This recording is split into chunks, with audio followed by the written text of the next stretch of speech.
Oh. It wasn't over here. It's rolling. It's count time. All right. Yeah. Matthew chapter 7.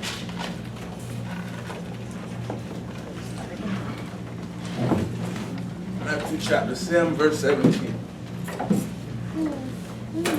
Then a couple Shabbats ago we talked about spirits of Elohim.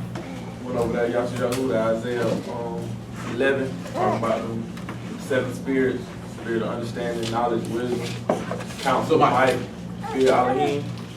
Now we're going to be going over today. Just want to touch on it before Dwayne go on the actual fruits of the spirit, which is different from the spirit of Elohim. 7 spirits of Elohim.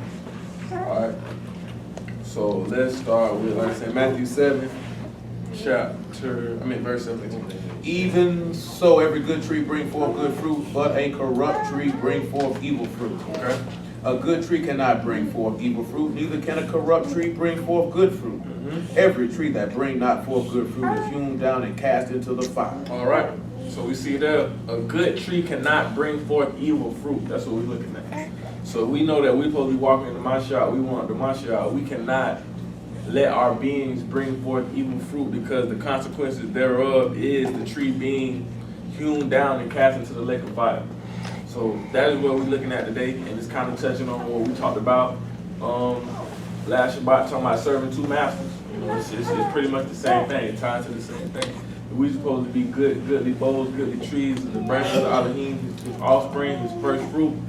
We cannot allow our fruit to be tainted. We cannot allow our fruit to be hewn off and cast into the lake of fire.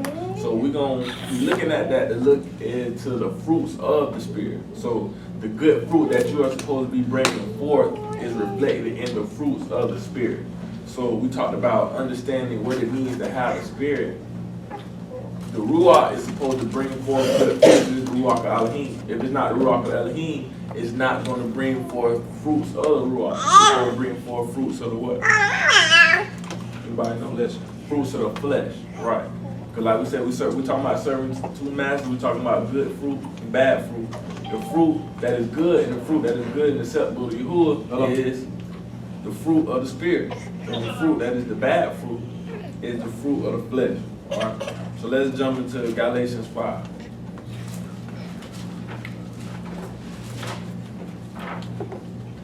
All right.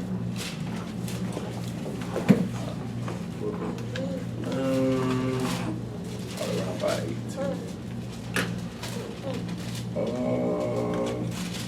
18. 16. Let's do 16. This I say then, walk in the Ruach, and you shall not fulfill the lust of the flesh. Okay. For the flesh lusts against the Ruach, and the Ruach against the flesh.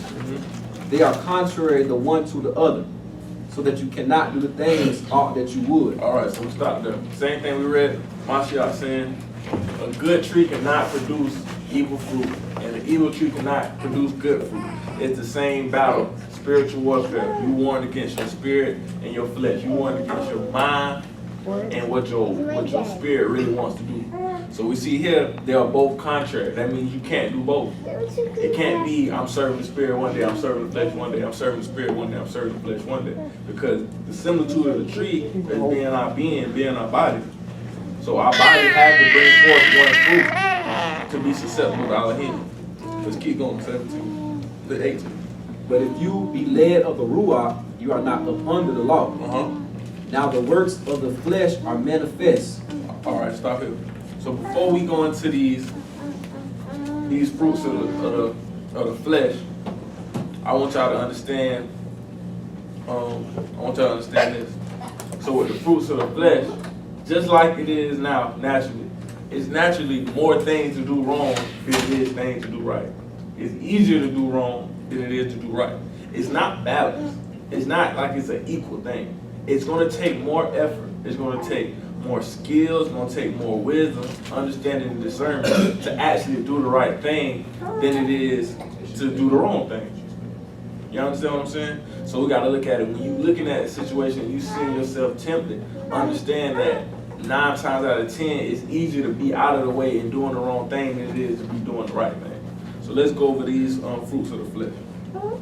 Which are these: adultery, fornication, uncleanliness, lasciviousness, idolatry, witchcraft, hatred, variance, emulations, wrath, strife, seditions, heresies, envyings, murders, drunkenness, revelings, and such like. All right, so stop there. So I'm gonna go down and break some of these down so we can get an understanding. So when we go into the word, we can see the examples of these things. That's what's going on. All right. So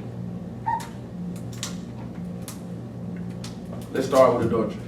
Adultery is number one, the first thing on the list, which ties directly into what we talked about last time with the spiritual adultery that we talked about in Numbers 15.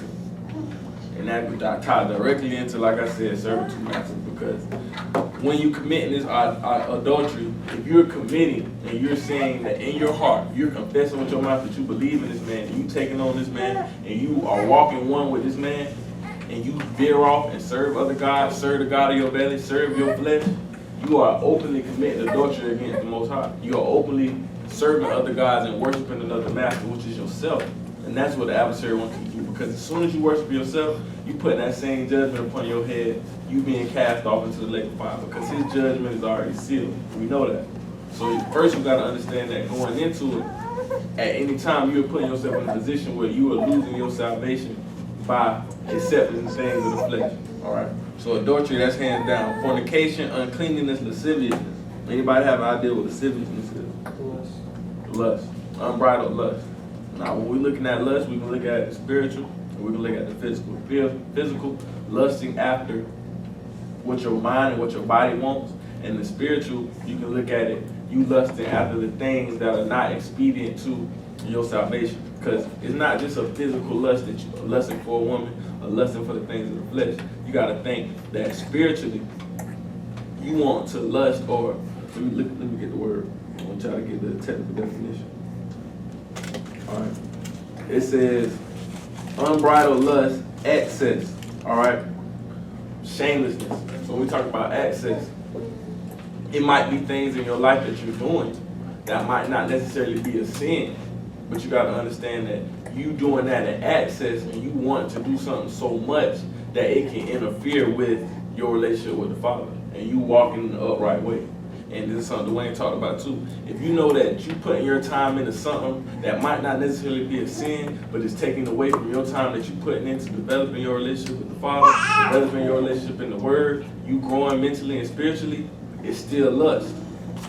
Y'all understand how that's lust? Because it's in access. You're doing too much of something that's coming between you and the Father. And this could be your family, this could be your friends, it could be something you want to do, playing football, playing basketball, it could be anything. That's why this is all a self-assessment when we're going through this stuff, because we looking at it, we might just think one thing, but we have to look at it deeper, because it is just deeper than that. All right. So let's go on to the next thing, which is idolatry. All right. What's that? 2 Samuel. What's that stuff? What's 1 Samuel 15? 1 Samuel 15. We go 1 Samuel 15. So we can show this.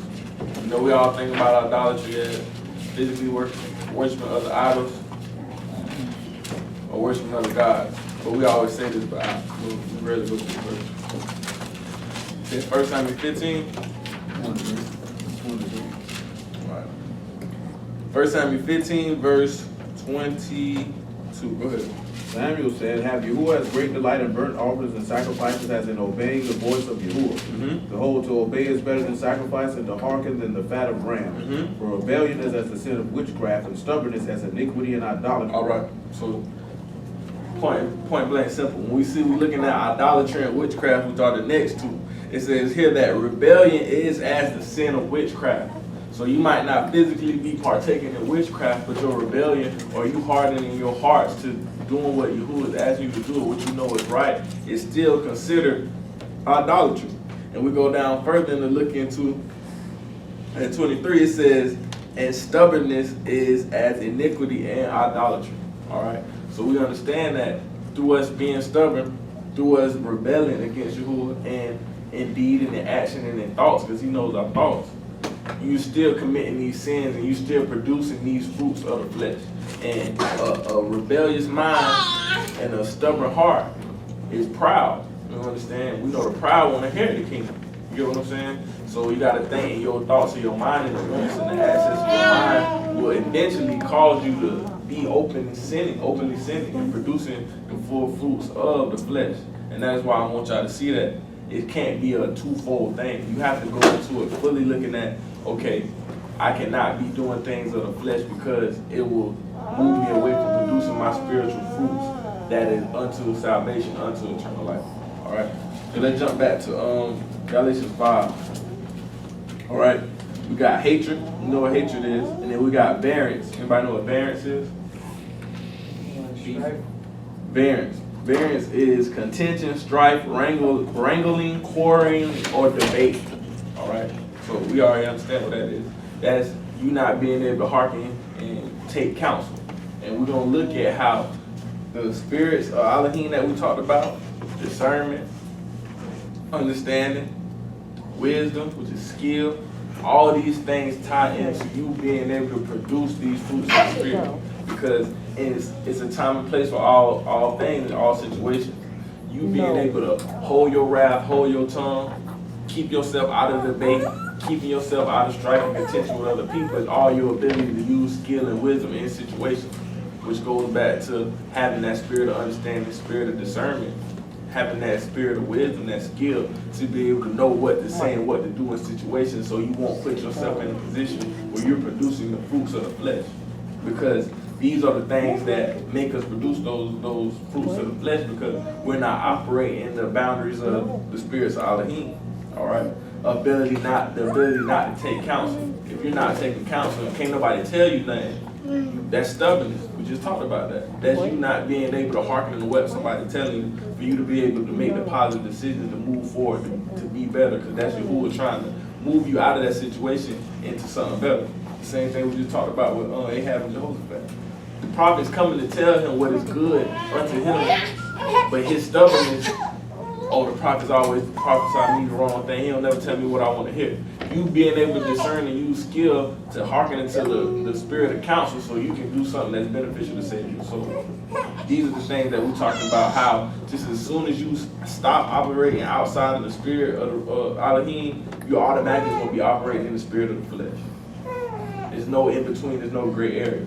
And that's why it's more things listed here than it is for the spirit of for the fruits of the spirit. Or the fruits of the spirit, because it's easier, like I said, to be in line with the fruits of the flesh than it is to be in line with the fruits of the spirit. All right. So we got emulation. Everybody got emulation? Jealousy. Emulation is, like we talked about in the last lesson, zeal. And you remember we talked about the zeal that you had, the zeal that Phineas had, was that zeal of Yahuwah to put away sin in the camp. And it was that zeal that the man and the woman had, or Moab, that is zeal and excitement for them to not be shamed, to come out and worship the other gods. You get what I'm saying? So that zeal or that excitement or that jealousy that you have can either have you on this side of the fence, not that zeal of Yahuwah that Phineas had, but that zeal of your flesh. You so excited in your flesh that you willing to do anything that's outside of the word and not be shamed. You get what I'm saying? Because we seen that in that same situation. So that's what you gotta understand too. That same zeal and that same excitement, that's called, what's the word again? Emulations, right? So keep that, emulations. All right, so we got wrath, compassion, anger, heat, boiling up. All right, fierceness. All right, so that's the same thing, going back into understanding discernment and using that spirit of understanding and discernment to use skill in a situation where everything somebody say shouldn't have to offend you. Everything that somebody say, you should be able to understand and use skill to discern the situation, to give off a reply that is not going to stir or further press the situation into something they don't have to be. Like the Proverbs say, the soft answer turn away wrath. And that's what it is, wrath. So you got to understand being in a position of you able to defuse and ignite a situation, you being able to use those same spirits to produce those fruits. And when we go to those fruits, we're going to see how the way that you are to react to make a situation defuse or de-escalate. Because if you coming off with compassion, if you coming off with love, these things should easily defuse the situation and not put you or anybody else in a situation where they feel like they have to be wroth or they have to be angry or they have to execute wrath. All right, you understand what I'm saying? Okay. Got a few more. All right, strife. All right, strife. It says contention. It's similar. It's much similar to variance or strife. All right, and then heresies. Anybody know what heresies is? So people be divided in groups. Right. Disunity amongst the body, like we just talked about. Specific heresy is false doctrine. False doctrine. That's when you say something against the book. Yeah, I heard that. Okay. All right. Hold on. It's another word. Hold on.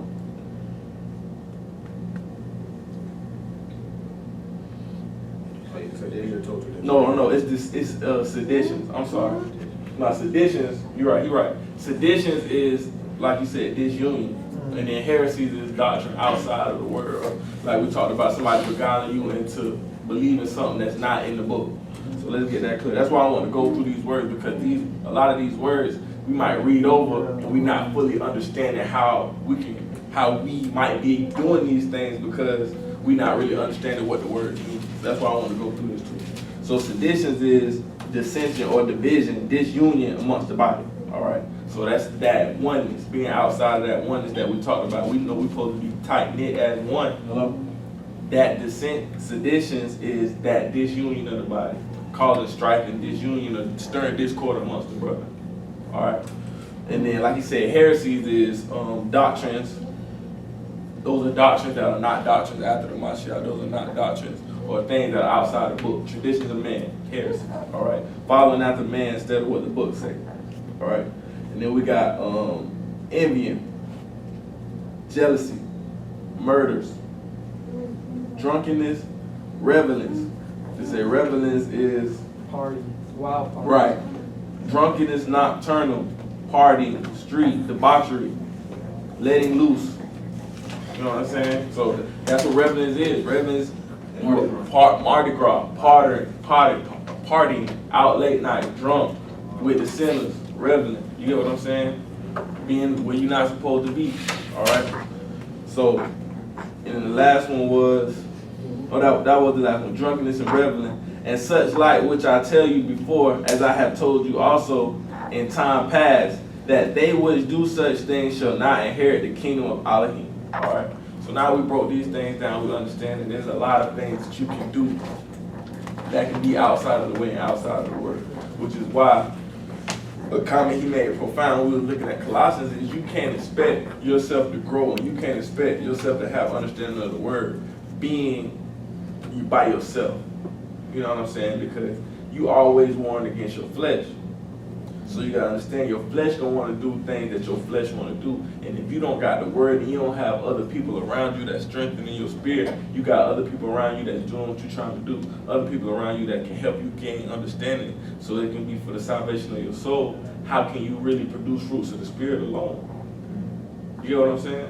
We have to work together because we're a body. We're one. So you gotta think, you individually we all have one specific part of the body, but together we're strong. You understand? If we divided, we're not strong. Because we all need each other to strengthen ourselves in the Mashiach. Alright? So I want us to go down into these fruits of the spirit. Alright, we're gonna go into these a little more detail. We at verse 22. Yep. But the fruit of the Ruach is love, joy, shalom, meekness, temperance. Against such there is no law. All right, so let's start there. Let's go to 1 Corinthians 6. All right. Let's talk about the first thing. What was the first thing? All right.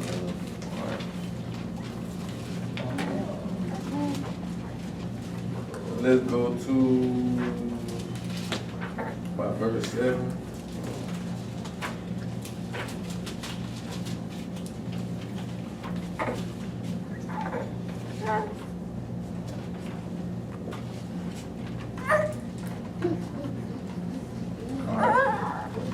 Now therefore there is utterly a fault among you, because you go to law with one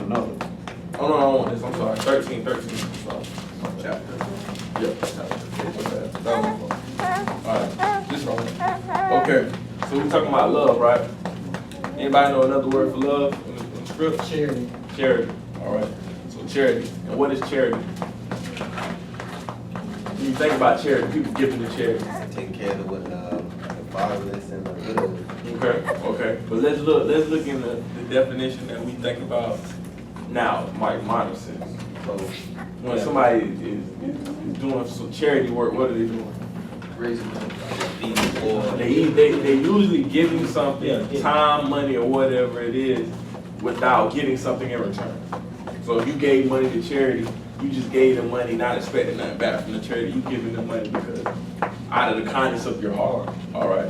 So when we look at charity, we want to look at it like that. You're doing things toward people, towards others, without expecting something in return because it is the right thing to do. That's the first way we're gonna look at love, and then we're gonna look at it scripturally. All right. So let's go to verse 2. And though I have the gift of prophecy and understand all mysteries and all knowledge, and though have all faith, so that I could remove mountains, and have not charity, I am nothing. All right. So we see you can understand all this book, have all knowledge, have all the faith, understand all the mysteries. If you don't have love, you don't have nothing. Right? That's what he said. That's profound, right? That's profound. So let's look at we're gonna hold this. We're gonna go to Matthew 22.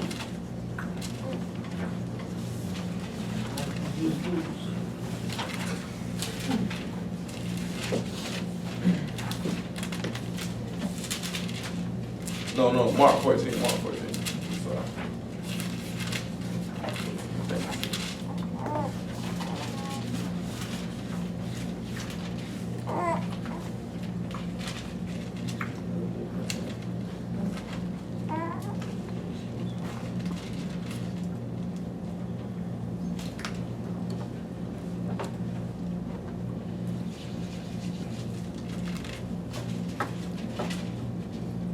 Oh no, it's not. It is Matthew 22. I'm sorry, my bad though.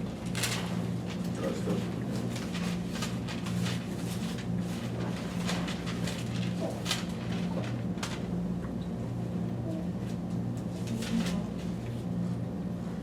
All right, yeah, it is. I'm sorry, Matthew. It is Matthew 22. Let's jump down to verse 36. Matthew 22:36. Master, what is the greatest commandment in the Torah? Yahushua said unto him, you shall love Yahuwah your Elohim with all of your heart, with all of your soul, and with all of your mind. This is the first and great commandment, and the second is like unto it. You shall love your neighbor as you love yourself. On these two commandments hang all the Torah and the Nabi. All right, so on these two commandments hang all the law and the prophets. So we see right here, this is where he's getting this from. You can have all the faith, knowledge, wisdom, and understanding, but if you don't have love for the Father with all your heart, mind, and soul, and love for your neighbor with all your heart, mind, and soul, you don't have nothing. But this is what the Master said right in his own mouth. So we got to understand that of the fruits of the Spirit, the love is the major thing. Because we're going to go back to Corinthians, we're going to see that love encompasses a lot of the other fruits of the Spirit as we're going to read. So let's jump back to Corinthians 13.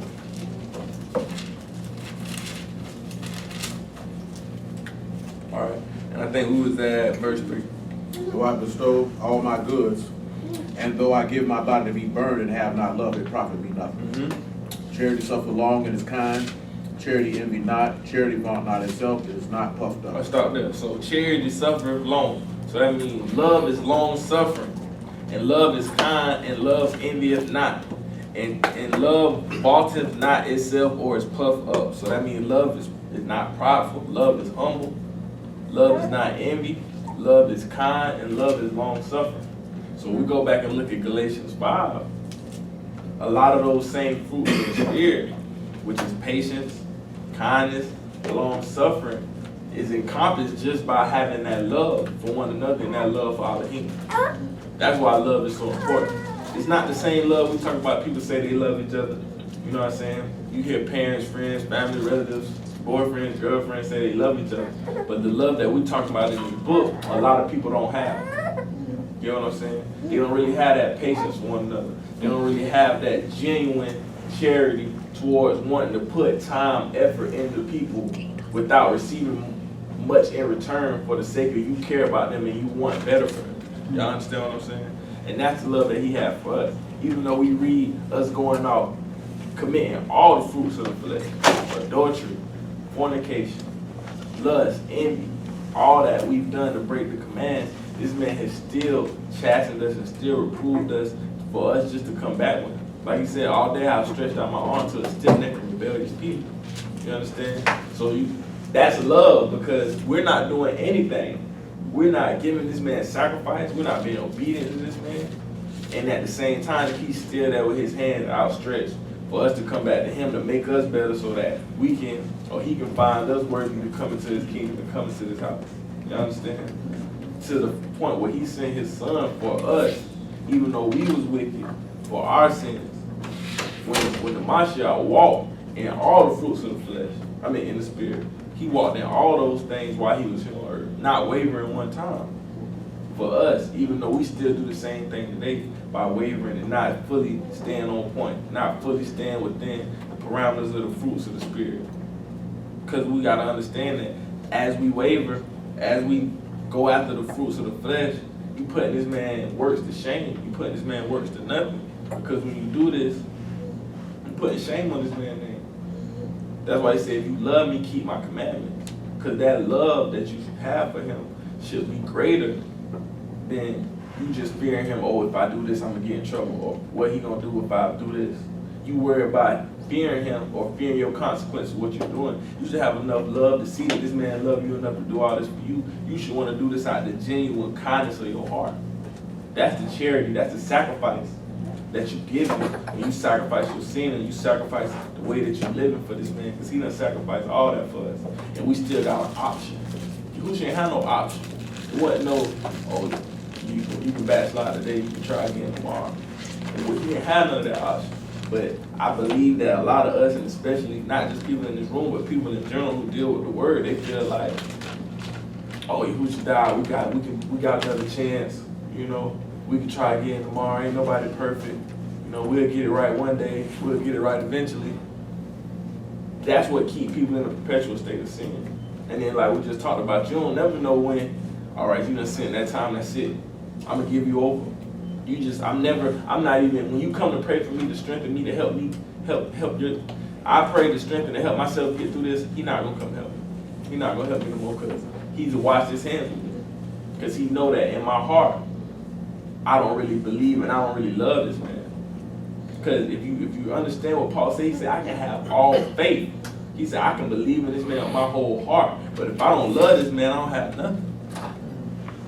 You know what I'm saying? We talk about faith, but you gotta understand that love is just as deep. That love that he has for us is what made him send his son. That love that we have for him should purge us of our sins, especially if we say we have faith. Because clearly you can say you have faith and not really love. How so? If we really say we believe in this man, that love should reflect, and not just us getting our life right, how we treat each other. You know what I'm saying? How we handle certain situations, we see that love that's there, it's not really there how the scripture says it's supposed to be there. We're really not being patient and kind and long-suffering towards each other. The slightest little thing, we see that it's fruits of the flesh being brought forth. And that's not right. This is what we say we're doing, this is what we say we're living in. All right. Let's keep going. This is more. We have verse 5. Doth not behave itself unseemly, seek not her own, but is not easily provoked, and think no evil. Rejoice not in iniquity, but rejoice in the truth. Bear all things, believe all things, hope all things, endure all things. Love never fails. But whether there be prophecies, they shall fail. Whether there be tongues, they shall cease. Whether there be knowledge, it shall vanish away. For we know in part, and we prophesy in part. So look, let's stop there. So we seeing more so how love is the foundational fruit of the Spirit. All the understanding and knowledge that you have should all point your movements into moving in the way that you bringing forth these fruits. Let's jump back to Galatians 5. so we can see how they tie hand in hand. Everybody understand? Everybody good? All right. So we at read verse 22 again. But the fruit of the Ruach is love, joy, shalom, long suffering, gentleness, goodness, and faith. Meekness, temperance. Against such there is no law. All right. Meekness, right? Everybody know what that is, right? Humility, right? Being humble. All right, we saw that. It's not puffed up. You say love is not puffed up. Love is long suffering. Then the last one we got is temperance. Everybody know what temperance is. Self-control. Self-control. All right, that go back to what we talked to. A lot of the fruits of the flesh come from, I'll tell you, it come from lack of love, it come from lack of temperance, right? And it come from lack of faith. A lot of that stuff fall in between goodness and being kind, all that falls into love, like we saw. But that self-control is what is key. That self-control, that love, and that faith, because all that time to one, because you and how you react and how you let people dictate the way you react is self-control. It shouldn't be nothing that somebody say to you that make you react in an adverse way where you acting in wrath, or you acting in zeal, or you acting in passion, more so than you acting in spirit, acting in discernment and using wisdom to be able to defuse the situation or whatever the case may be.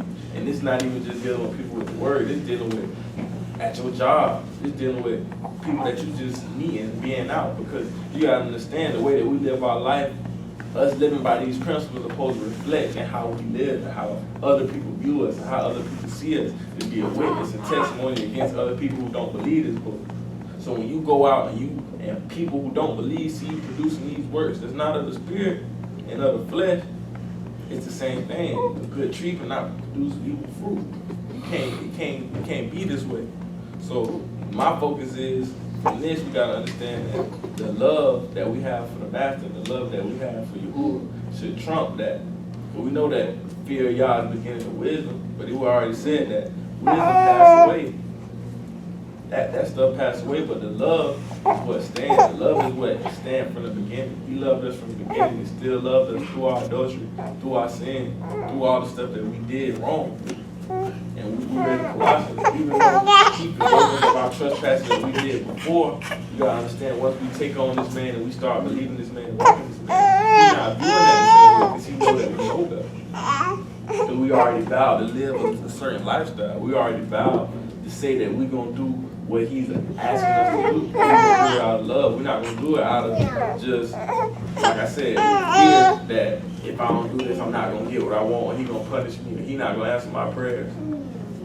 It shouldn't even have to get to that if you genuinely have love for somebody. You can take that and put that into a relationship. A lot of people say they love each other, but it's small things that we're not even willing to do for each other.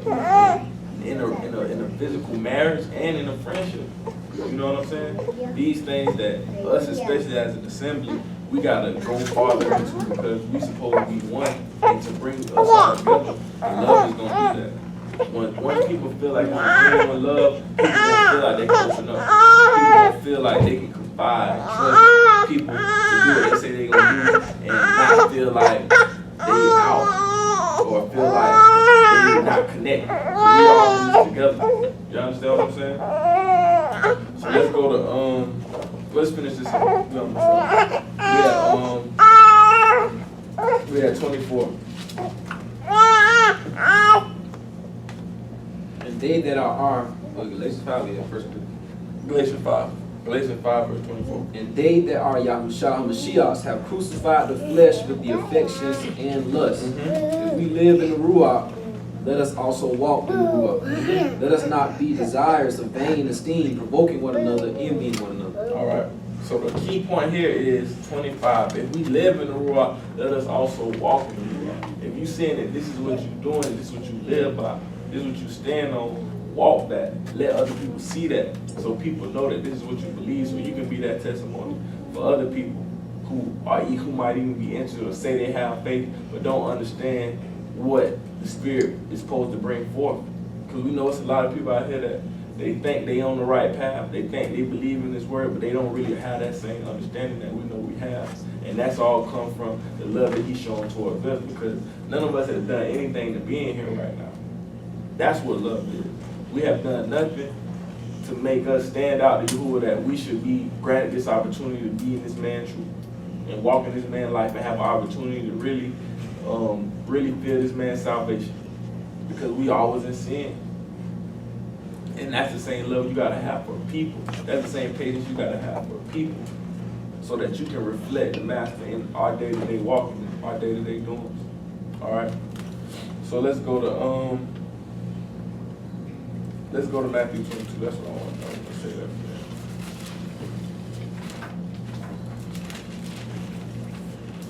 All right.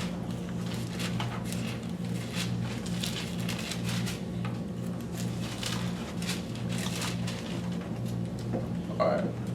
Matthew 22. And let's go to verse.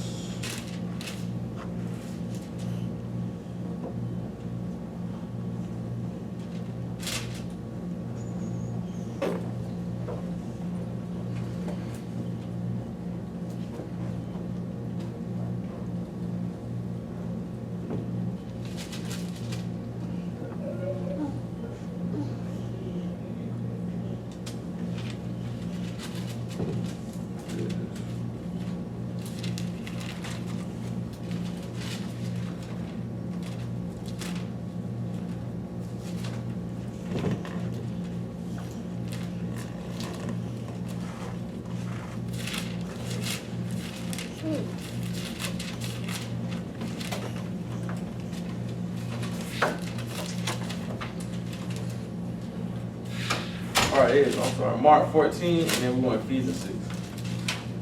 I'm sorry, Mark 14, 38. That's all right. Let's start at 37, verse 37 on Mark 14. And he come and find them sleeping, and saith unto Peter, Simon, sleep thou, could thou not watch 1 hour? Watch ye and pray, lest ye enter into temptation. The ruach truly is ready, but the flesh is weak. All right. So I want to go there because I wanted y'all to see that, just going into what I was saying earlier, the spirit is always going to be willing and ready if you allow it to be. What makes the spirit, or what makes the flesh override the spirit, is us giving into our flesh, because the spirit is always willing and ready. Like the Father is always there ready to help us and strengthen us and give us that power. But it's our flesh and it's our mind, it's our heart that causes the spirit not to be able to enter. All right, because that's the spiritual warfare aspect of it. So let's go to Ephesians 6.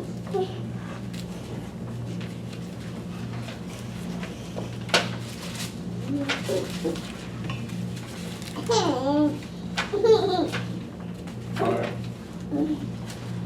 So like we said,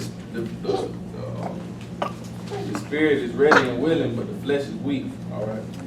So let's go into 10, verse 10. Ephesians 6, verse 10. Finally, my brethren, be strong in the master and in the power of his might. Right. So that means you're supposed to be with a strong spirit, the spirit of might that we talked about, the 7 spirits of Elohim. You're supposed to have that fervent, that zealous to do what's right, that zeal to do what's right, and be strong in Yahuwah, because he is our fortress. Keep going. Put on the whole armor of Elohim, that you may be able to stand against the wiles of the Hashatan. For we wrestle not against flesh and blood, but against principalities, against powers, against the rulers of the darkness of this world, spiritual wickedness in high places. Take unto you the whole armor of Elohim, that you may be able to withstand that evil day, having done all to stand. Right, so let's start right there. That's what I want to get to. You got to look and reflect on your life and situations that we put ourselves in. Have you really done all that you can to stand? Have you really girded up your loins? Have you really fought a good fight? Have you really done everything in your power to ensure that you are living by the Spirit and you're letting His Spirit come upon you so you can withstand the wiles of the adversary? So when I say that, if you know you've been living contrary to this man's word, you know you've been slacking, you know you haven't been doing all you can, you know you haven't been really sacrificing and going that extra mile to make sure you stay on top of your word. showing yourself to people that's doing the right thing. When you are faced with temptation, you are faced with tribulations. 9 times out of 10, you're not gonna be able to stand because you haven't even took on your whole armor out of you. You really haven't prepared yourself for the next battle that you really gonna put before you. Because you never know when he's gonna try you. You never know when he's gonna tempt you. So at all times, we're supposed to be preparing ourselves and getting our hearts and mind ready to combat the flesh at any given time. You get what I'm saying? Yeah, we might feel like we're in a setting where we're supposed to be feeding ourselves with the word. We're supposed to be getting understanding and strengthening our spirit. But there's never a time that you can put your guard down. Because we in the flesh. You in the flesh 24 hours a day, 7 days a week. So that same mind that you gotta have spiritually is the same mind that you gotta have to prepare yourself for temptation at all times and all people. Just because you're around people in the word, that don't mean you can let your guard down because you never know how the adversary is gonna come at you. We've seen situations where just because it's somebody you feel like in the word or somebody you can trust, they say they're trying to do the same thing. The adversary can use them to test you, to see how strong you are, or for you to see how strong this other person is that's trying you, so you can really see that it's not just you just put your guard down when you feel like you're around somebody, you feel like you're in a situation where you can do that, all right? So you got to put your whole armor on. Let's go to 14. Verse 14. Stand therefore, having your loins girt about with a might of the truth, and having on the breastplate of righteousness, your feet shod with the preparation of the sword of shalom. Above all, taking the shield of Amunah, wherewith ye shall be able to quench all the fiery darts of the wicked. Take the helmet of Yahusha and the sword of the Ruach, which is the word of Elohim. All right. So your sword, we already know your defense, because your shield is your defense, is faith. And it say your offense is your sword, or the spirit, or the word. You know what I'm saying? So the word is supposed to combat all that you know is not of truth, all that you know is not of the spirit, all that you know is of the flesh should be combated by the word. Your ability and your understanding of the word is your sole protection against the wiles and the darts of the adversary. So your faith is what's going to shield you and protect you so that you can be strong enough to defend yourself because you know and believe and you have that love in the Mashiach that what you're doing is right because you standing on that. You standing on the word. All right. At 18. Praying always with all prayer and supplication in the Ruach, and watching thereunto with all perseverance and supplication for all the Kudashim, and for me, that utterance may be given unto me, that I may open my mouth boldly to make known the mystery of the Besorah, for which I am an ambassador in bonds, that therein I may speak boldly as I ought to speak. Right.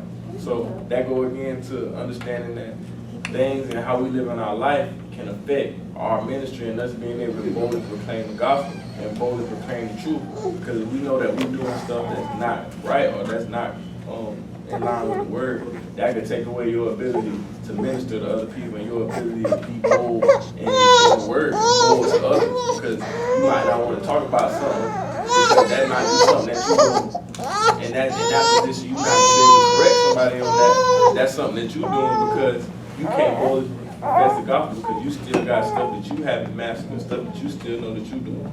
So you got to understand that that's all encompasses the same thing. So we got to understand that. On top of understanding the fruits in the spirit and the fruits in the flesh, we got to understand that the spirit of Elohim and the 7 ruachs of Elohim is what's supposed to strengthen us to be able to bring forth those fruits. And those fruits are the fruits of the spirit that we talked about. So that's it for me. We can go into